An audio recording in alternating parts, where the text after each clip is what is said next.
so আজি আমি সিটেটৰ 2019 বৰ্ষৰ যিখন পেপাৰ আছিলে সেইখনৰ যিখিনি নিউমাৰিকেল পোৰশন সেইখিনি কৰিবলৈ যাব ওলাইছো সো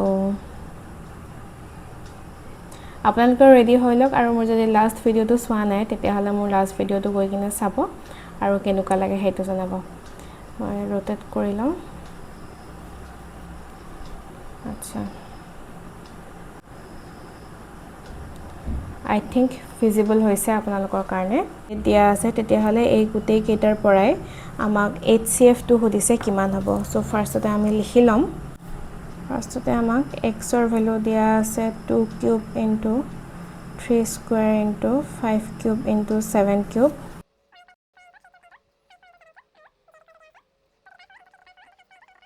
সো আমাক যেতিয়া HCF উলিয়াব দিয়ে HCF উলিয়াব লাগিলে আমি এনেকুৱা সংখ্যাবোৰ লব লাগিব যেটো সংখ্যা এই গুটেই গিটাতে প্ৰেজেন্ট থাকিব মানে গুটেই গিটাৰ তাতে কমন থাকিব এতিয়া জেনেকে ইয়াতে 2 কিউব টো আছে কিন্তু ইয়াতে 2 ৰ হাইয়েস্ট পাৱাৰটোৱে আছে স্কয়াৰ গতিকে আমি 2 কিউব লব নোৱাৰো যদিও ইয়াতে 2 টু দি পাৱাৰ 4 আছে গতিকে গুটেই গিটাতে থাকা কমন ফেক্টৰটো কি হ'ব 2 স্কয়াৰ কাৰণ ইয়াতেও 2 স্কয়াৰ থাকিব ইয়াতেও 2 স্কয়াৰ থাকিব 2 স্কয়াৰ ইনটু ইয়াতে 3 পাৱাৰ 2 ইয়াতে 3 ইয়াতে 4 সো কমন কোনটো আহিব 3 স্কয়াৰ ফৰ কমন কিমান আহিব ইয়াতে 3 4 2 আছে ইয়াতে আহিব 5 স্কয়াৰ আৰু 7 ৰ আহিব 7 cube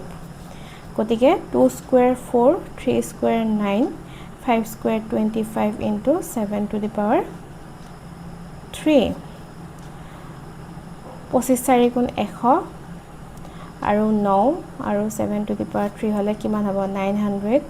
into 7 to the power 3 so 930 পাৱাৰত লিখিব পাৰো 30 square into 7 to the power 3 so option 1 option is correct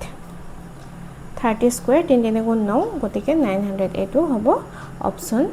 1 is correct in question to দিয়া আছে if 52272 equal to p square into q cube into r to the power 4 তেতিয়া হলে আমাক value উলিয়াব দিছে 2p plus q minus r so এনেকুৱা question আমি কেনেকৈ কৰিম প্ৰথমতে আমি লিখি লও 52272 equal to p square into q cube into r to the power 4 so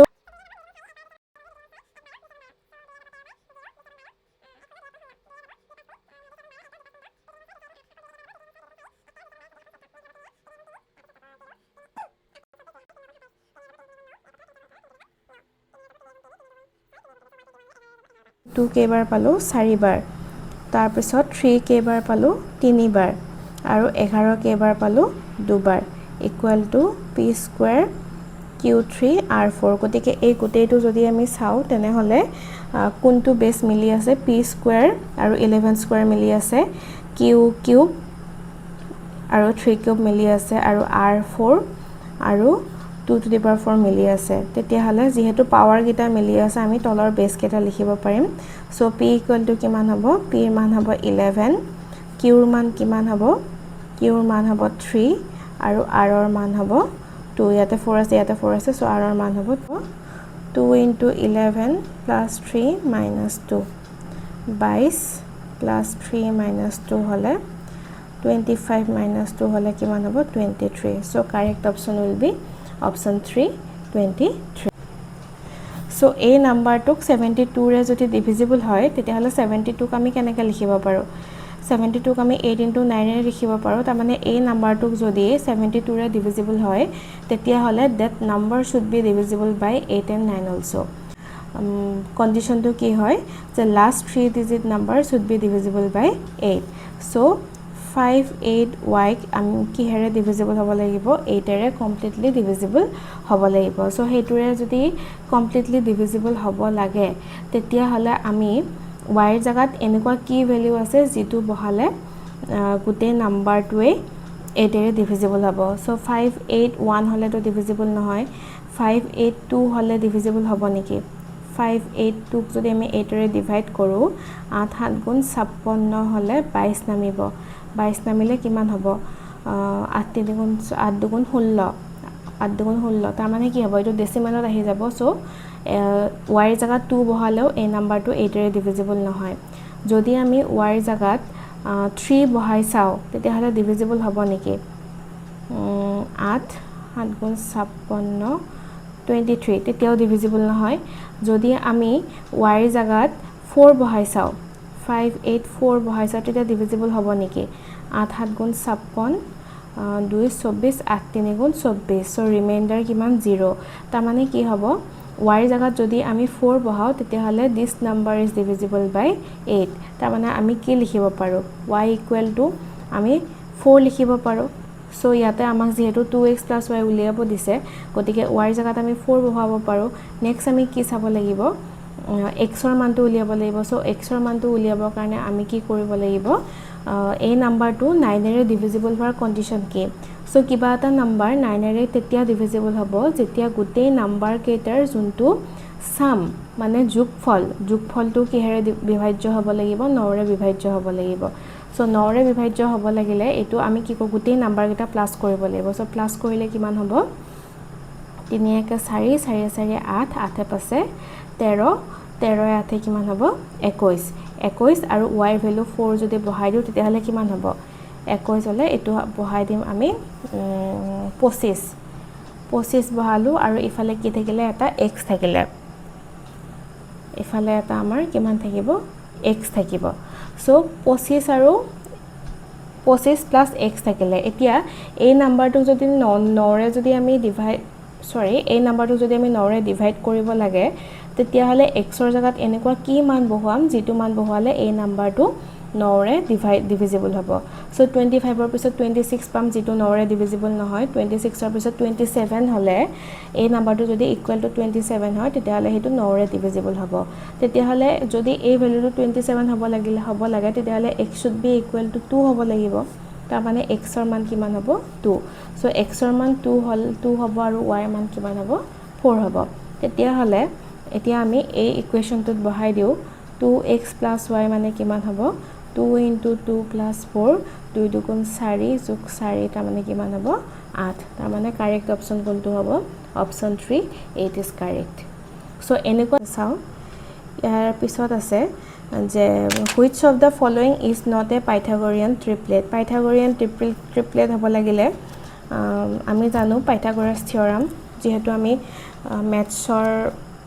কাৰণে পেপাৰ 2 এক্সাম দিবলৈ গৈ আছো গতিকে আমি সকলে Pythagoras theorem জানো সো Pythagoras theorem টো কি আছিল যদি এটো ABC triangle হয় where B is the right angle তেতিয়াহলে কি হ'ব AC square equal to AB square plus BC square তাৰ মানে যোনটো largest side হয় largest side or square equal to a smallest size দুটাৰ square হ'ব smallest size 1 smallest size 2 square হ'ব তেতিয়াহলে ইয়াতে কি আছে আমাৰ 7 24 25 সো ইয়াৰে এটো পাইথাগোৰিয়ান ট্ৰিপলেট হয় না নহয় হেতু আমি কেনেকৈ গম পাম প্ৰত্যেকটোৰ কাৰণে আমি চাব লাগিব যোনটো লাৰ্জেষ্ট নাম্বাৰ আছিলে 25 স্কয়াৰ ইকুৱেল টু কিমান লিখিম 24 স্কয়াৰ প্লাস 7 স্কয়াৰ গতিকে এইখিনি কৰিলে যদি এনসাৰটো যদি আহি যায় যদি মিলি যায় তেতিয়াহলে কি হ'ব হেতু পাইথাগোৰিয়ান ট্ৰিপলেট হ'ব আৰু যদি নিমিলে তেতিয়াহলে পাইথাগোৰিয়ান ট্ৰিপলেট নহয় আৰু ইয়াতে আমাক কি সুধিছে কোনটো নহয় বুলি সুধিছে which is not বুলি সুধিছে সো not বুলি সুধিলে এইটো মোৰ বুধাৰে যাব লাগে 25 * 25 হ'ব 625 26 প্লাস 49 সো এখিনি কৰিলে কিমান হ'ব 625 মোৰ বুধাৰে সেকেন্ডটো হয় মই জাস্ট এটা গেস কৰি চাও যে এই নাম্বাৰটো মোৰ নহয় যেন লাগিছে তথাপিও এবাৰ কৰি চাও হয় নেকি 63 square equal to 60 square plus 11 square 63 * 63 কৰিলে কিমান হ'ব 63 স্কয়াৰ মানে হ'ব 3969 60 স্কয়াৰ মানে 3600 প্লাস 121 সো কিমান হ'ব 3721 আৰু ইফালে আহি আছে 3969 সো আমি কি গম পালো ইয়াতে 3969 is not equal to 3721 তাৰ মানে এনসাৰটো কি হ'ব অপচন 3 টো পাইথাগোৰিয়ান ট্ৰিপলেটত নপৰিব সো ইয়াৰে কাৰেক্ট এনসাৰটো হৈছে option 3 measure of an angle for which the measure of the supplement is 4 times the measure of the complement supplementary angle মানে কিমান হ'ব supplementary মানে হল দুটা এংগলৰ যোগফলটো যেতিয়া কিমান হ'ব 180 ডিগ্ৰী হ'লে হেতু সাপ্লিমেন্টৰী হয় আৰু যদি কমপ্লিমেন্টৰী হ'ব লাগে তেতিয়াহ'লে হেতু কিমান হ'ব লাগিব 90 ডিগ্ৰী এংগল হ'ব লাগিব এতিয়া আমাক according to question কি সুধিছে supplement is 4 times the measure of complement তাৰ মানে supplement to কি হয় 4 times of complement হয় আৰু 180 degree minus x equal to 4 into 90 degree minus x so এইটো যদি আমি সলভ কৰো হ'ব 180 degree equal to minus 3x তেতিয়াহলে x ৰ ভ্যালু কিমান আহিব 60 degree so x ৰ ভ্যালু কিমান আহিব 60 degree so ইয়াতে অপচনৰ আনসাৰটো আছে নাই অপচনৰ আনসাৰটো আছে 30 degree 45 degree 60 degree 70 degree so correct option will be option number 3 that is 60 degree if the angles in degrees of a triangle are x 3x plus 20 and 6x the triangle must be angle kita আছে x 3x plus 20 আৰু 6x আমি জানো যে ত্ৰিভুজৰ তিনিটা কোণৰ সমষ্টি কিমান 180 degree so এই গুটি কিটা যদি আমি প্লাস কৰো plus 6x equal to কিমান হ'ব লাগিব 180 ডিগ্ৰী কিমান হ'ব 160 by 10 হলে x equal to হ'ব 60 ডিগ্ৰী সো x ৰ এটা এংগল তো 60 ডিগ্ৰী হল আনটো এংগল কিমান হ'ব 3x plus 20 যদি হয় 3 into 16 plus 20 হলে হ'ব 68 ডিগ্ৰী আৰু এটা এংগল কিমান হ'ব 6 into 16 ডিগ্ৰী 96 ডিগ্ৰী সো যেটো ট্ৰায়াঙ্গল আছিল ট্ৰায়াঙ্গলটোৰ এটা এংগলটো আমাৰ 60 ডিগ্ৰী হৈ গল আনটো এংগল আমি পালো 68 ডিগ্ৰী আৰু এটা এংগল পালো 96 ডিগ্ৰী যেহেতু এটা এংগল 90 ডিগ্ৰীতকৈ ডাঙৰ আহি আছে তেতিয়াহলে সেই ট্ৰায়াঙ্গলটো কি ট্ৰায়াঙ্গল হ'ব obtuse triangle হ'ব যদি 90 ডিগ্ৰীতকৈ সৰু আহিলে হেতেন তেতিয়া হেতু acute triangle হল হয় আৰু যেহেতু এটো 90 ডিগ্ৰীতকৈ ওপৰত আহি আছে সো এই ট্ৰায়াঙ্গলটো হ'ব obtuse triangle সো আই হোপ আপোনালোকে বুজি পাইছে ইয়াতে আৰু ভালেখিনি ম্যাথছ আছে যিখিনি মই ভাবিছো নেক্সট ভিডিওটো লৈ আহিম কাৰণ এই ভিডিওটো অলৰেডি সাকে বহুত দীঘল হৈ যাব আৰু দীঘল হৈ গলে মই আপলোড কৰিব কাৰণে অকমান দিগদাৰ হৈ যাব যে এই ভিডিওটোৰ জৰিয়তে আপোনালোকৰ সিটেটত এপিয়াৰ হ'ব কাৰণে অলপ সুবিধা হ'ব তেন্তে don't forget to like share and subscribe to my channel and আপোনালোকৰ মতামত জনাব যে ভিডিওটো মই এনেকৈ বনাই আপোনালোকৰ ভাল হৈছে নে হোৱা নাই আৰু যদি প্ৰথমবাৰৰ কাৰণে মোৰ এই চেনেলটো চাই আছে দেন চেনেলটো সাবস্ক্ৰাইব কৰি থৈ যাবলৈ নাপাহৰিব ঠিক আছে তেন্তে আজি এই ভিডিওটো মই ইমানতে সামৰিছো পুনৰ মই কালি আকৌ এটা ভিডিও আপলোড কৰিম ইয়াৰ নেক্সট পাৰ্টৰ ভিডিও আপলোড কৰিম ঠিক আছে তেন্তে thanks for watching and see you in the next vlog